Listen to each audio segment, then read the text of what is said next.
আপনার নাম? দীপঙ্কর সিং। আচ্ছা, আপনি কোথা থেকে এসেছেন বাবা? আমি এসেছি গড়িয়া লোয়ার টেরিস। আপনি কি সমস্যার জন্য আমাদের এখানে এসেছেন? মেনলি ছিলাম কোমরের ব্যথা, পায়ের ব্যথা। কতদিন ধরে আপনার এই ব্যথা? পায়ের ব্যথাটা, কোমরের ব্যথাটা অনেক দিন, মানে দিন, মাস, বছর? 3-4 বছর। ৩-৪ বছর।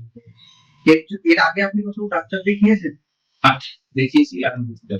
সেখান থেকে আপনি কি তার রেজাল্ট, মানে দেখিয়ে আপনি কতটা ভালো ছিলেন? রেজাল্ট মানে ব্যথাটা কমেছিল, তারপরে আবার বাড়লো ব্যথাটা।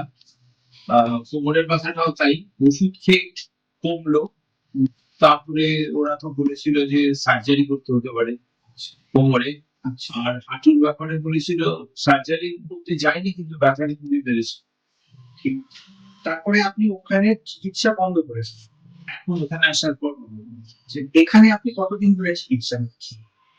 আয়ুর্বেদ চিকিৎসা আপনি এখানে এখানেই আয়ুর্বেদে আমি প্রথম করছি।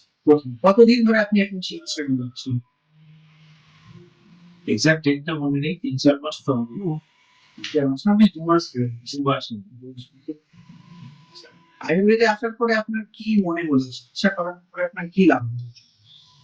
আমি আয়ুর্বেদও করছি, প্লাস আমি তো যোগ ব্যায়াম টোগ ব্যায়াম করছি, সবকিছু করে আমার ব্যথাটা এখন আন্ডার কন্ট্রোল।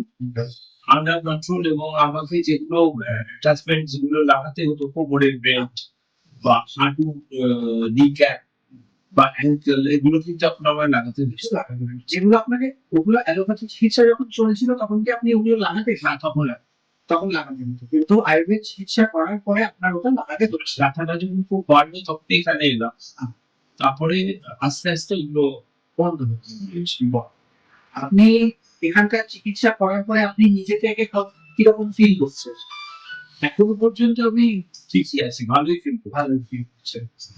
৳১০ র মধ্যে যদি আপনাকে বলা হয় আপনি আয়ুর্বেদ চিকিৎসাতে আপনার কত টাকা লাভ হয়েছে? আপনি ১০ এর মধ্যে কত টাকা দেবেন? মনে হচ্ছে কত টাকা আপনার লাভ হয়েছে? না, না, মানে ঠিকই আছে, ভ্যালু ফর মানি।